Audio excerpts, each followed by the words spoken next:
Let's talk about the cell wall and the cell membrane today. We're going to talk about how things move in and out of the cell. Before we get started, let's do a warm up. Number one, is this a plant or animal cell? Number two, what is the letter Y and what does it do? Number three, what is the letter W and what does it do? Number four, what is the letter Z and what does it do? So we're going to watch this video. We're going to stop and pause it along the way.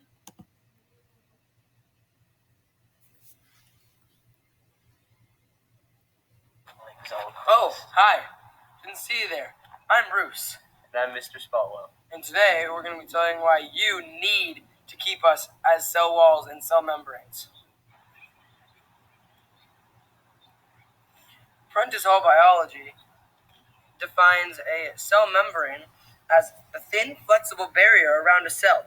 It regulates what enters and leaves the cell. Indeed. It also defines a cell wall as a strong supporting layer around the cell membrane in plants, algae, and some bacteria. The cell membrane is like a bouncer at a happening club. It only lets certain people in and certain things out. The cell wall is like the crust around a pie. It holds the things that are inside the pie inside of it, and it's a really good retaining barrier. Don't be like No Cell Wall Joe. Hey, Judy. Hey, Bill, how you doing? Oh no, my nucleus, not again! Oh no. Life without a cell wall is so hard. You need a cell wall to function properly. Hey, Judy. Hey, Bill. Oh, life with a cell wall is so easy. And if you don't have a cell membrane... All right, so we're going to stop it there. They talked about the cell wall being similar to a pie crust. The pie crust is going to hold all the filling inside that pie, and it's also going to give it structure. It's going to give the pie its shape.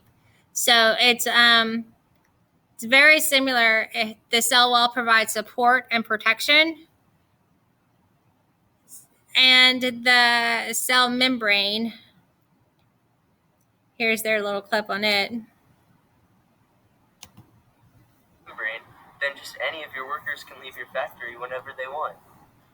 You want us to leave work right now? There's nothing to stop us. Yeah, why not? Bye, Mr. Shotwell. See you later, Shotwell. Oh, now my workers are gone. God, if only I had a cell membrane.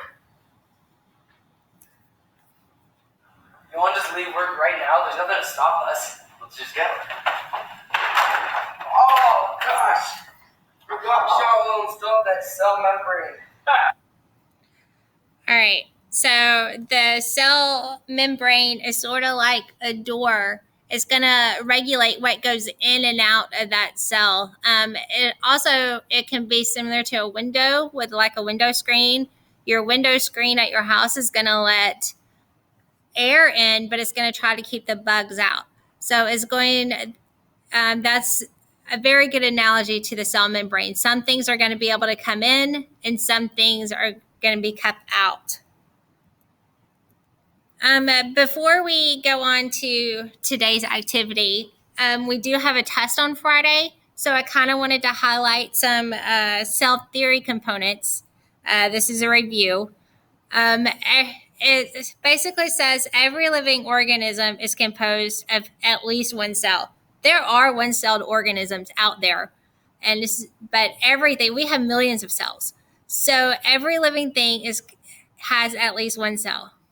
All cells come from pre-existing cells, like humans come from pre-existing humans. Elephants come from pre-existing elephants. Cells come from pre-existing cells. And because there's organisms that are only one cell, all cells perform the same basic life functions. That they all have to grow. They all have to reproduce. They all have to use energy. And they're all trying to, they do this to maintain homeostasis, which is a fancy word for saying our bodies are always trying to find a balance. When you're cold, you start shivering to warm up. When you're hot, you start sweating to cool down. Our bodies and all cells are trying to maintain that balance, that perfect balance. And all cells contain hereditary information. So that is the basic components of cell theory. And you do have a test on Friday, but today you have this ed puzzle, and then you have a worksheet, which is a plant cell diagram. You're going to use those arrows. There's a text box in each arrow, and you're going to label that cell. Thanks, and y'all have a great day.